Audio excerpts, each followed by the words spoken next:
I'm Carlo Perruzza. I'm Mike Manning. You're watching Sand Shark Bytes.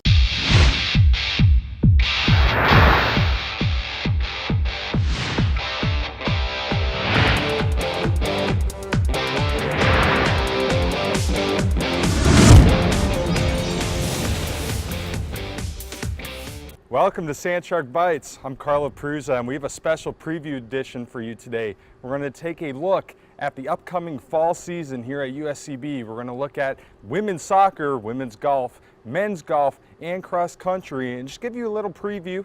We're going to talk to some coaches, we're going to talk to some players, and we're going to see their overall expectations for the season.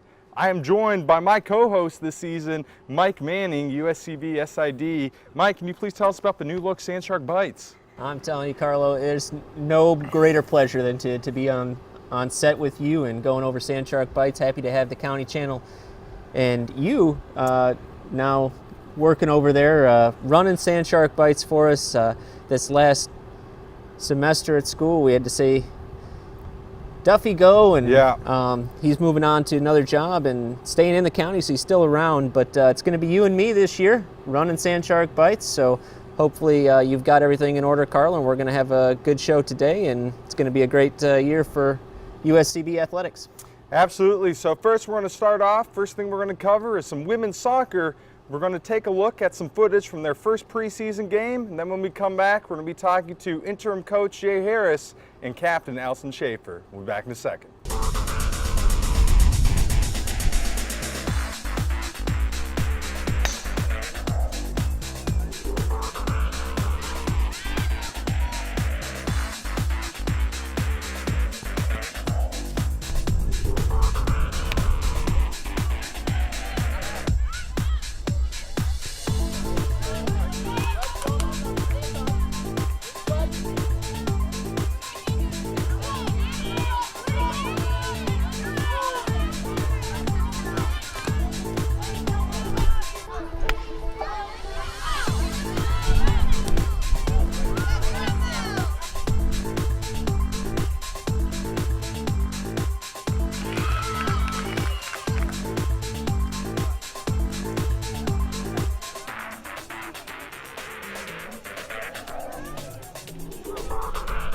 And we are back. Now we're joined by Jay Harris and Allison Schaefer. So Jay, let's start off with you, man. Came into USCB last semester, now starting off this season. You're now the interim head coach. How does it feel? It feels good to take over a program that Mike and Ed have put a lot of work into. You know, they built it up over the last 7 years, so I feel privileged to be given an opportunity by Quinn and, you know, put my own stamp on it and try and elevate the program this season moving forward. Absolutely. So you've been able now to practice. You've had a preseason game with your girls. Do you think they've been adapting to your style? Do you think they've been able to adjust to you? It's still early on. Yesterday we showed extremely good signs of improvement, especially in the first quarter. It's always going to be difficult once you start moving players around and trying different formations. But you know, definitely the first quarter where we was able, the first 5 days of practice, we was able to implement those things. We showed really well and was able to compete on an even keel with Charleston Southern. So it's going to take time. 5 days is never enough. It's not enough for anyone. So I think all college coaches are in the same position, but we just need to continue to work hard and work on our strengths, and we'll be ready for the 17th. Based on yesterday's game, what are some things you feel like your team needs to work on to achieve success this upcoming season? Just the tactical side of it more so than anything. Obviously, Ed had his way of doing it. Mine is not so dissimilar, but I have my own ideas and the way I want to work things.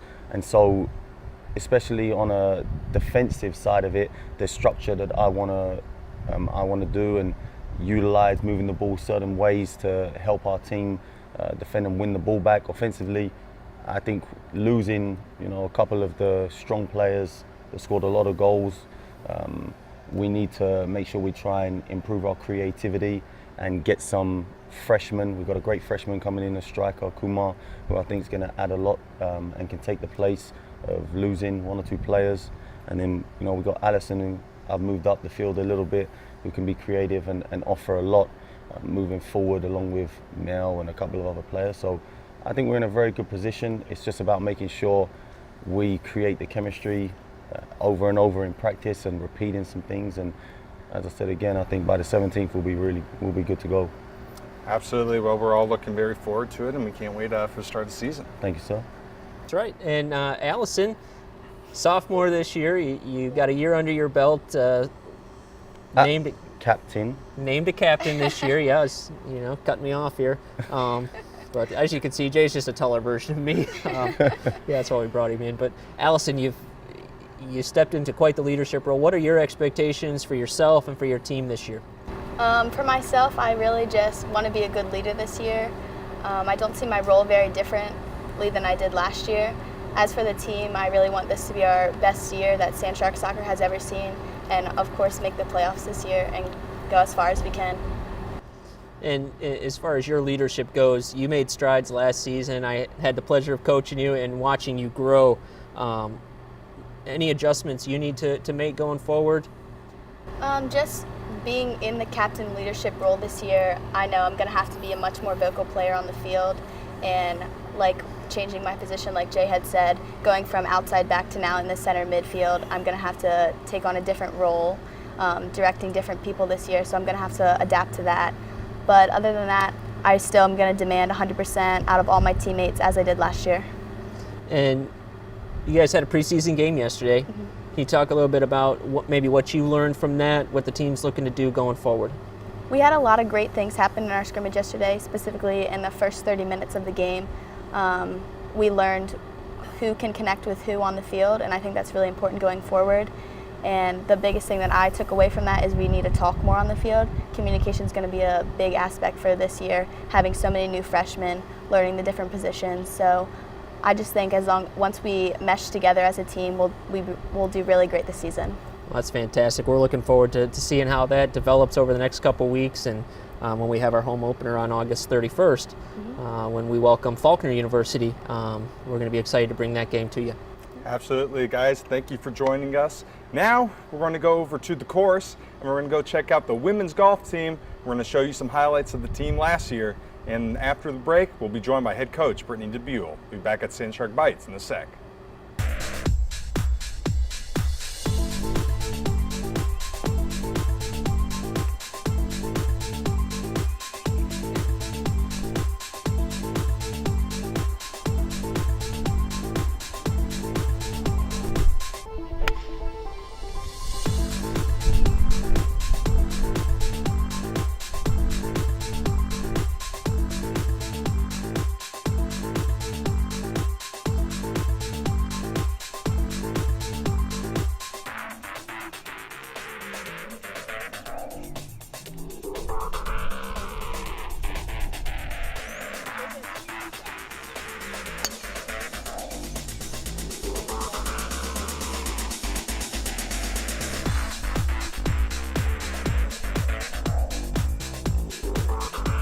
We are back at Sand Shark Bytes, and now we're joined by women's golf coach Brittany DeBuell. Thank you for joining us, Coach. You're welcome. Thank you.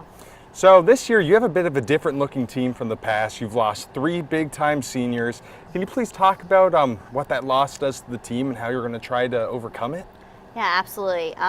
Losing those 3 seniors, they were the core of the team. So I'm looking for, we have 1 senior this year, Vanessa Slew. And I'm looking for her to really step up as a leader of the team. And then I have 3 juniors, 1 sophomore and 1 freshman. The sophomore and freshman are new to the team this year. So I'm hoping that they come out right off the bat and kind of really benefit the team, really show what they can do. And it's going to be a difficult year, I think, but we really have to put in the hard work from the beginning. Sure. And Coach, this last year you got a couple recruits coming in, a couple local people. Right. Could you talk a little bit about them, what you think, and where you see them fitting in? Yes. Jamie Hubbard, she is from Hilton Head Christian Academy. She is a sophomore this year. She first started her college golf career at Montreat College. So she is joining us. And then also freshman Molly Manasseh, who is a May River High School girl. I liked her right off the bat. I really think she can really help the team this year, both on the course and off the course. She's a great kid. So I'm really looking forward to both her and Jamie seeing what they can do, and hopefully kind of really start a good competition amongst the other girls on the team. Sure, and both of those girls also, I think they're going to help you, like you said, off the course. They're going to come in. I think they're going to help GPA wise as well. They were. Your team was named an NAIA Daktronics Scholar Team, highest GPA Right. here at USCB Athletics, so congratulations on that. Yeah, thank you. Hopefully keep that going. That speaks volumes about what you're doing with this team, so congratulations on that. Thank you. Our final question for you, Coach. So you guys had some success last year. You finished second place in conference, won some tournaments. Do you think your team will benefit? Do you think they'll still have some momentum from last season's success? Do you think that'll benefit them this year?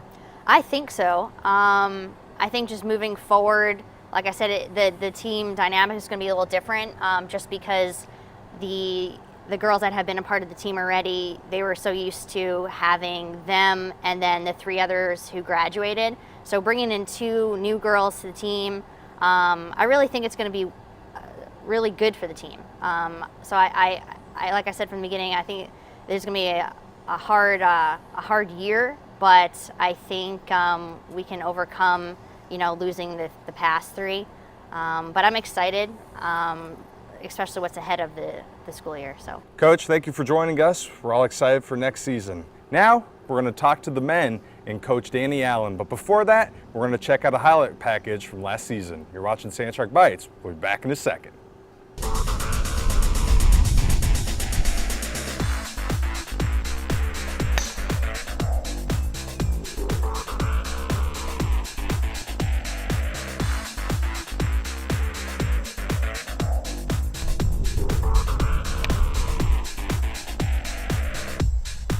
Welcome back to Sandshark Bytes. We are back, and now we are joined by men's golf coach Danny Allen. Coach Allen, thank you for joining us, man. Thanks for having me. Excited. No problem. So last season, you guys did very well, won the conference championship. So can you just talk about why you guys were so successful last season, and do you think some of that success will give you guys momentum and lead you to some success for this upcoming season? Sure, yeah, we had a good year last year. We won some tournaments, won conference, as you said. A little disappointing at nationals for our finish. I mean, we had a strong year. We should have contended there, but Newport was a big player. He won't be returning this year, but we have a lot of returning players. We have a lot of depth. That's been one of our keys to our success every year. Is it's tough to crack the starting lineup for us every lineup, so every tournament. So that's part of the success we have. And this year we're gonna have just a quality of depth and a lot of returning players. So expect a lot of the same results. And talking about those returners, you've got Jack Faraci. He took the South Carolina Open title this last summer, I guess it was. And, right. Can you talk about where you see some of these returners fitting in and who you're looking to lead you guys? Yeah, I think Jack will be probably our best returner. He had a good summer so far this year. He, like you said, won the South Carolina Open. He just played the U.S. Amateur qualifying. He didn't make it there, but he came really close. Colleton River, shot a couple under par rounds out there. So he's had a good summer. He's was up and down last year with some rounds, but he has the potential to shoot some really low scores. I mean, last round of conference shot 65. Type score, so I think he'll be a really strong returner for us. Bobby and Mark and Will Knipe will be some players that we've leaned on in the past who've been solid contributors, and we expect them to do the same for us this year. Right, and those guys you guys have built a program that's very cohesive. They seem to really support each other and push each other. Anytime I'm out of training and in practice, you see them really pushing each other to be better each and every time, and they're always willing to help out, so it's great to see that. Looking forward, what keys to success do you see playing an important role? Yeah, we have a good cohesive group. A lot of that is good leadership within our team as well. I mean, Bobby does a good job. Mark, a lot of those guys are really good leaders to help that. And then we have 4 newcomers in this year that we're excited about. So we expect that cohesiveness to continue. So last question for you, Coach. So one of the main reasons I believe you guys were successful the past couple seasons is the team chemistry. You know, your guys hang out all the time. They're really good friends. Do you expect that team chemistry to be as high as it was in the previous years this season? Absolutely. You know, like I said, we've got some good individual leaders on our team. I mean, you know, it's something we preach even, and you know, it's an individual sport in a team setting, so chemistry can be overlooked, but it certainly you know, helps a lot to have that cohesiveness amongst us. And like I said, guys like Bobby Dunphy and Mark Sweeney are great leaders and part of that group, and keep that cohesiveness together. And we expect the new players, and you know, we recruit that, and we want them to be a part of a family as well. So you know, it starts with recruiting the right players to be part of that culture. So expect all that, and expect the same amount of success in the conference, and hopefully win a national championship this year.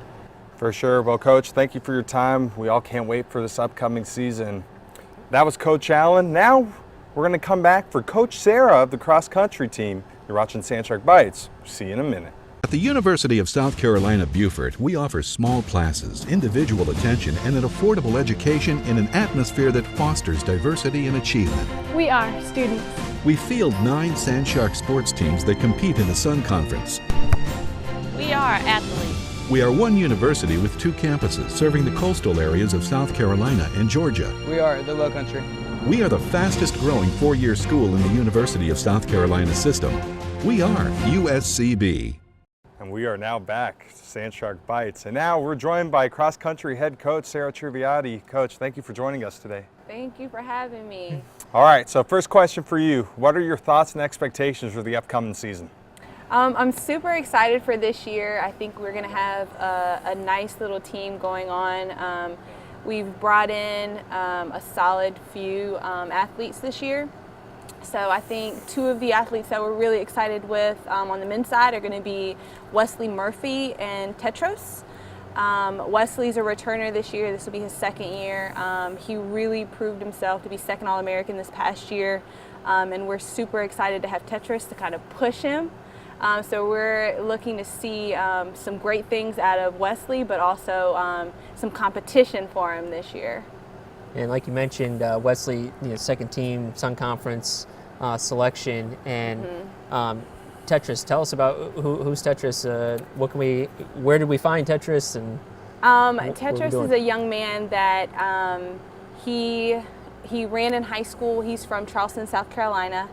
He reached out to us in the fall of last year. He had sent an application in. We actually didn't really seek out Tetros. He kind of sought us out. So reached out to him, and he's excited about running. He is Ethiopian.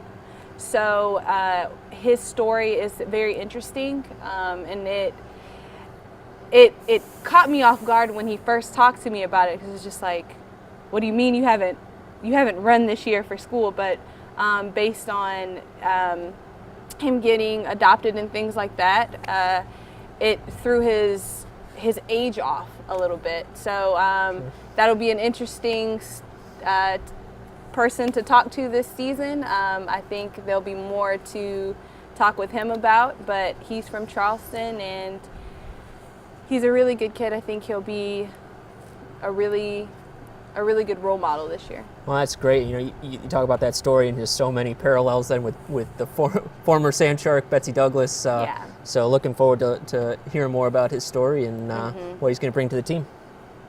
All right, so last question for you, Coach. Let's talk about one of our favorite events that we host every year, the Sandshark Invitational. What are some things we can expect from it this season? Is it anything going to be a little different about it? So this season, we're looking to try to make sure that we're staying true to the last. This is the 12th annual one that we're going to have, so we've been hosting it now for 12. Yeah. So we're hoping to have it just as good, just as solid, course done well.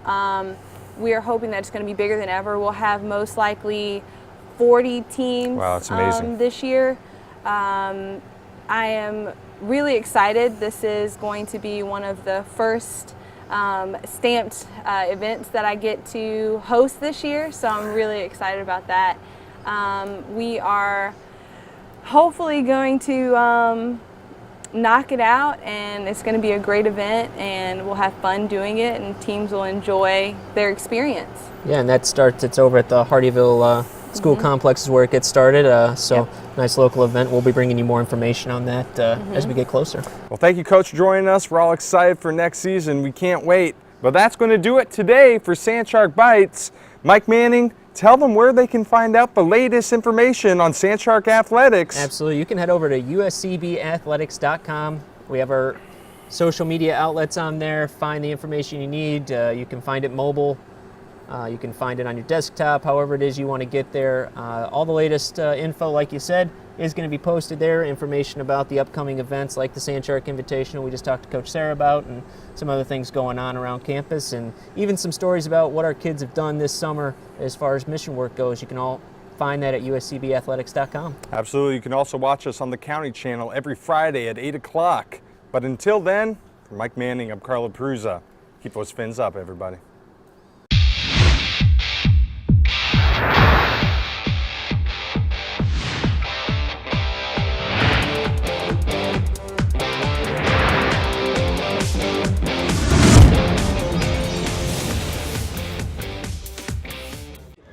Hey, I'm Tony Hawk, and you're watching the County Channel. Is that one of the black?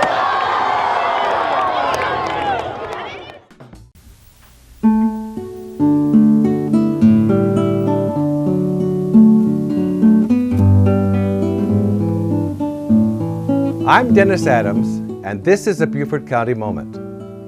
Call it Frogmore Stew, Low Country Boil, Beaufort Boil, whatever you please. This zesty pot of shrimp, sausage, and corn on the cob may be our best-known specialty. But the recipe is less than 100 years old.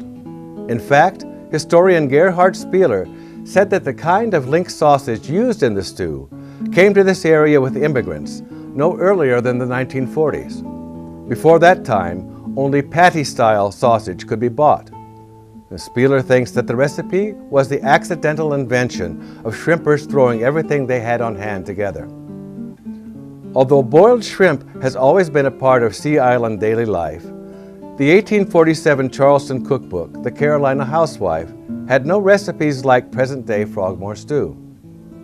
But for a batch of what has become the taste of the Lowcountry, boil corn and sausage in water well spiced with seafood seasoning powder, adding raw shrimp at the last minute. Drain fast and serve hot. Try it tonight. I'm Dennis Adams, and this has been your Beaufort County Moment. To see more Beaufort County moments, go to the Beaufort County Library homepage and click on the Local History tab.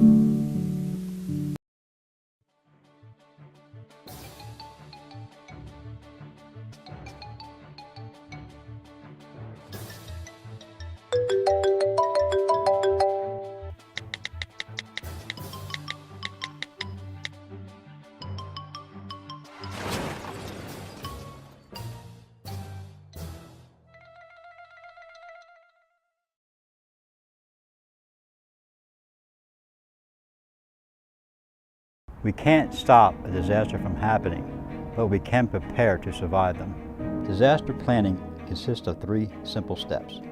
Make a plan, build a kit, stay informed. Every family should have a plan for how they will communicate during an emergency and where they will meet if separated. Having basic emergency supplies on hand will not only keep you alive, but more comfortable during the first few days of a disaster. Monitor local radio stations for important information and updates. Visit bcso.net for more information about emergency planning.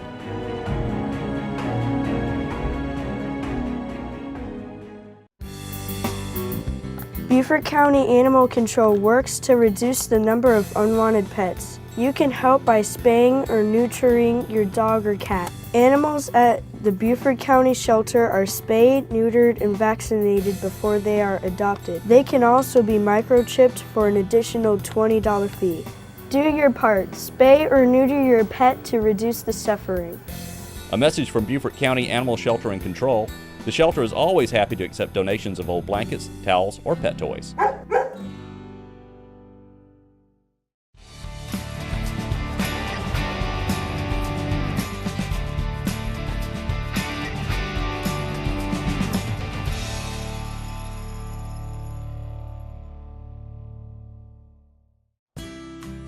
This is Beaufort County's Crystal Lake Park.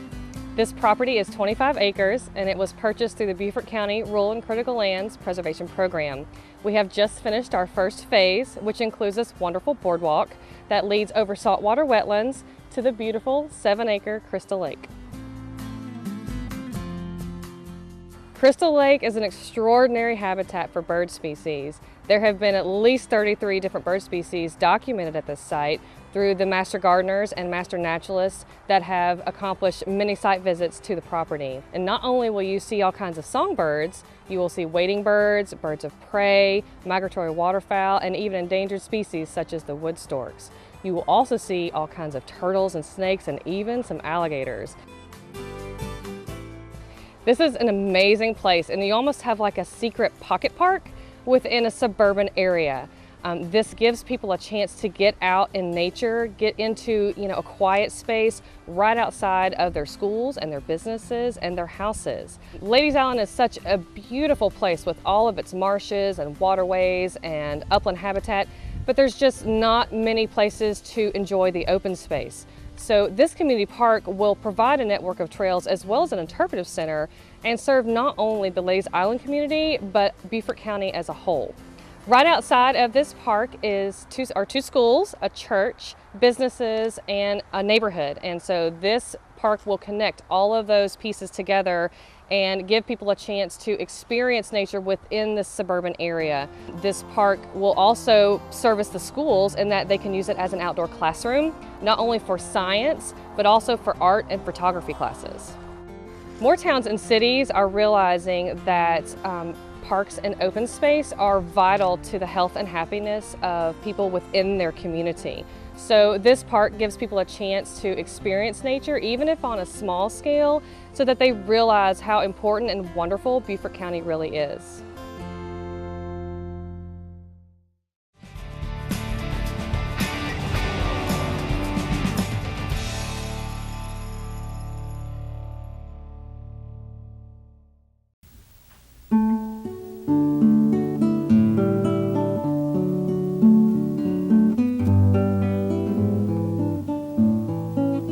I'm Emery Campbell, and this is Beaufort County Moments. I want to talk a little bit about food today. The food has been a great part of our life in terms of gathering food and preparing them. Our food is based on the land and the sea. The land food has always been rice. We don't feel we have eaten dinner unless we've had rice. Rice was mixed with various items from the sea, like oysters or shrimp. And when they're cooked with rice in one pot, we call it a rice or shrimp or an oyster perlo. And then we have the watermelons and the sweet potatoes. Sweet potatoes was always eaten with fish. And fresh fish with gravy and a sweet potato, there is nothing better. Okra has always been a very important part of our foodways. We raise them as well as we prepare them with shrimp and tomatoes. And some people would call that a gumbo. And that's exactly what it is, okra gumbo. And so, enjoy the food of the Low Country because it's been very much a part of our history. This is Emery Campbell. This has been your Beaufort County Moment. To see more Beaufort County Moments, go to the Beaufort County Library homepage and click on the Local History tab.